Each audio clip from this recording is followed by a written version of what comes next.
வணக்கம். Welcome to Keja's kitchen. இன்றைக்கி நம்ம பார்க்க போகிற ரெசிபி ஒரு கிச்சடி ரெசிபி தான் பார்க்க போகிறோம். ரவா கிச்சடி. நிறைய பேருக்கு உப்புமா பிடிக்காது, ரவா உப்புமா பிடிக்காது. இந்த மாதிரி கிச்சடி செய்து கொடுங்களேன், நல்லா விரும்பி சாப்பிடுவாங்க. சின்ன பசங்க கூட நல்லா சாப்பிடுவாங்க. ரொம்ப டேஸ்டியாக இருக்கும். செய்கிறது ரொம்ப ஈஸி. இந்த கிச்சடி புதுசாக ட்ரை பண்ணுற கூட ட்ரை பண்ணி பார்க்கலாம். இப்போ இந்த ரெசிபி எப்படி செய்யலாம் பார்க்கலாம் வாங்க. வீடியோக்குள்ளே போகிறதுக்கு முன்னாடி நம்ம சேனலில் ஃபஸ்ட் டைம் பார்க்குறவங்க தான் சப்ஸ்கிரைப் பண்ணிவிட்டு பக்கத்தில் இருக்க பெல் பட்டன் அடிச்சுட்டு பாருங்கள். அப்போ தான் நான் போடுற வீடியோ உங்களுக்கு வரும். வாங்க வீடியோக்குள்ளே போகலாம். பாருங்கள், இந்த கிச்சடி செய்யறதுக்கு நான் ஒரு வெங்காயம், ஒரு மீடியம் சைஸ் வெங்காயம், ஒரு மீடியம் சைஸ் தக்காளி எடுத்து கட் பண்ணி வச்சுருக்கேன். அதேமாதிரி 3 பச்சை மிளகாய் வச்சுருக்கேன். நான் காரத்துக்கு 3 பச்சை மிளகாய் தான் வச்சுருக்கேன். நீங்கள் உங்களுக்கு எவ்வளோ காரமோ அதுக்கு தகுந்த மாதிரி பார்த்து போட்டுக்குங்க. கொஞ்சம் கருவேப்பிலை, ஒரு கொத்து அளவு கருவேப்பிலை எடுத்து வச்சுருக்கேன். எல்லாம் இந்த மாதிரி கட் பண்ணிக்கோங்க. வெங்காயம் கொஞ்சம் நீல வாக்கிலே கட் பண்ணிக்கோங்க. இப்போ ரவை ஒரு கப் எடுத்து வச்சுருக்கேன். நான் உப்புமா ரவை தான் எடுத்து வச்சுருக்கிறேன். ஒரு கப் அளவு எடுத்து வச்சுருக்கிறேன். இதோட அளவு பார்த்திங்கன்னா 1/4 கிலோ. இப்போ ரவையை நம்ம வறுத்துக்கலாம். ஸ்டவ்வில் ஒரு கடாயை வச்சுங்க. கடாயை நல்லா காஞ்சதும் ரவையை போட்டு வறுத்துக்கலாம். நல்லா ஒரு பொன்னிறமாக வர அளவுக்கு அந்த வாசனை வரும் பாருங்களா, அந்த அளவுக்கு வறுத்துக்குங்க ரவையை. நல்லா கொஞ்சம் வாசனை வர அளவுக்கு வறுத்திங்கன்னா உங்களுக்கு உப்புமா நல்லா மணமாக இருக்கும், நல்லா டேஸ்ட்டாக இருக்கும் உங்களுக்கு. பாருங்கள், நல்லா வறுத்துட்டோம் பாருங்கள். நல்லா பொன்னிறமாக வந்துருச்சு பாருங்கள். இந்த மாதிரி வறுத்துக்குங்க.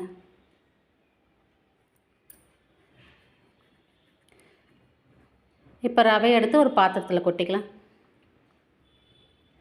பாருங்கள், அதே பாத்திரத்தில் ஒரு 3 ஸ்பூன் எண்ணெய் ஊற்றிக்கலாம்.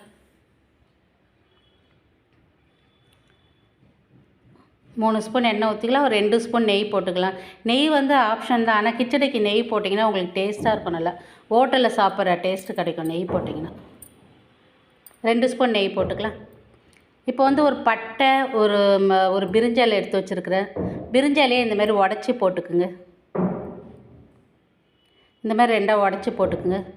ஒரு துண்டு பட்டை எடுத்து வச்சுருக்கேன். லவங்கம் 3 எடுத்து வச்சுருக்கிறேன்.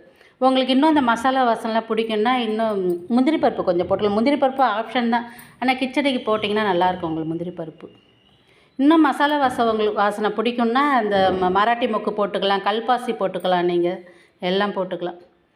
இப்போ நல்லா பொரிஞ்சு வந்துருச்சு பாருங்கள். முந்திரி பருப்பு நல்லா செவந்து வந்துருக்குது. இப்போ வெங்காயம், தக்காளி, பச்சை மிளகாய் எல்லாத்தையும் எல்லாம் ஒன்றாவே போட்டுக்கலாம். நம்ம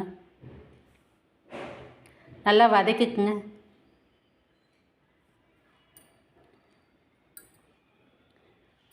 வெங்காயம் தக்காளி நல்லா வதங்கி வரட்டும். பாருங்கள், வெங்காயம் தக்காளி நல்லா வதக்கிட்டோம் பாருங்கள். இப்போ இஞ்சி பூண்டு பேஸ்ட்டு 1 ஸ்பூன் போட்டுக்கலாம். 1 ஸ்பூன் இஞ்சி பூண்டு பேஸ்ட். இப்போ இஞ்சி பூண்டு பேஸ்ட்டும் நல்லா வதங்கட்டும். இப்போ நல்லா வதக்கிட்டோம் பாருங்கள். இப்போ வெங்காயம், தக்காளி, இஞ்சி பூண்டு பேஸ்ட்டு எல்லாமே நல்லா வதக்கிட்டோம் நம்ம. இப்போ தண்ணி அளந்து ஊற்றிக்கலாம் நம்ம. பாருங்கள், நல்லா வதங்கி வந்திருக்கு பாருங்கள். இப்போ 1 கப்பு ரவை எடுத்தோம் பாருங்களா, அதே கப்பில் 3 கப்பு நம்ம தண்ணி ஊற்றிக்கலாம். உங்களுக்கு கொஞ்சம் குழைய வேணும்னா 4 கப்பு கூட ஊற்றிக்கலாம் நீங்கள். நான் கொஞ்சம் திக்காக எடுக்க போகிறேன், அதனால் 3 கப்பு ஊற்றிருக்கேன் நான். உங்களுக்கு இந்த கிச்சடி ஹோட்டல்லாம் கொஞ்சம் குழைய கொடுப்பாங்க பாருங்களா, அப்படி இருந்ததுன்னா நீங்கள் 4 கப்பு கூட ஊற்றிக்கலாம் தண்ணி.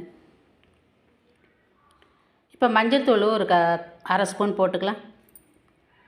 உப்பு நான் ஒரு 1.5 ஸ்பூன் அளவு தான் போடுறேன். நீங்கள் உங்கள் டேஸ்ட்டுக்கு ஏற்ற மாதிரி பார்த்து போட்டுக்குங்க உப்பு.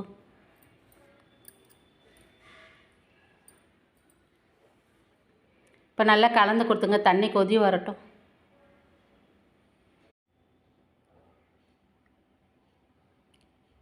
தண்ணி நல்லா கொதி வந்துருச்சு பாருங்கள். இப்போ கலந்து கொடுத்துக்குங்க.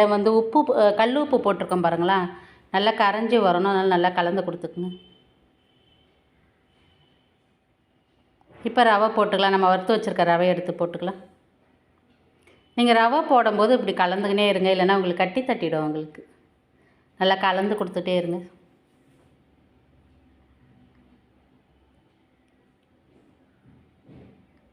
நல்லா கலந்துக்குங்க. ஸ்டவ்வை கொஞ்சம் சிம்மிலே வச்சுக்குங்க. ரவை வெந்து வரணும் இல்லைங்களா, அதனால் கொஞ்சம் சிம்மிலே வச்சுக்குங்க.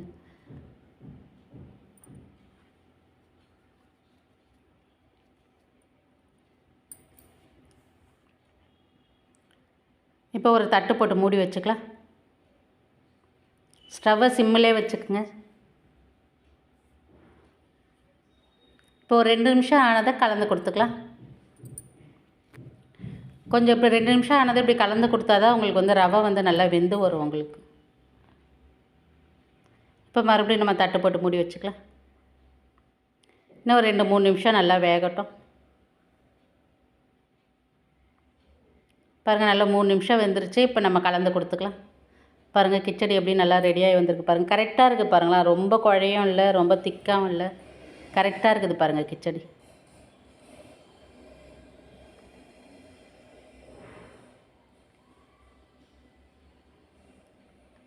நல்லா கலந்து கொடுத்துங்க. இப்போ கொத்தமல்லி இலை ஒரு கைப்பிடி அளவு போட்டுக்கலாம்.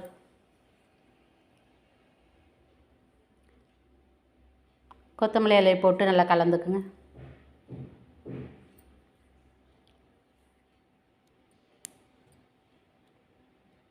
அவ்வளோதான், கிச்சடி ரெடி ஆகிடுச்சு பாருங்கள். இப்போ வேணுன்னா மேலே ஒரு ஸ்பூன் நெய் கூட போட்டுக்கலாம் நீங்கள். ரெடி ஆகிடுச்சு பாருங்கள் கிச்சடி.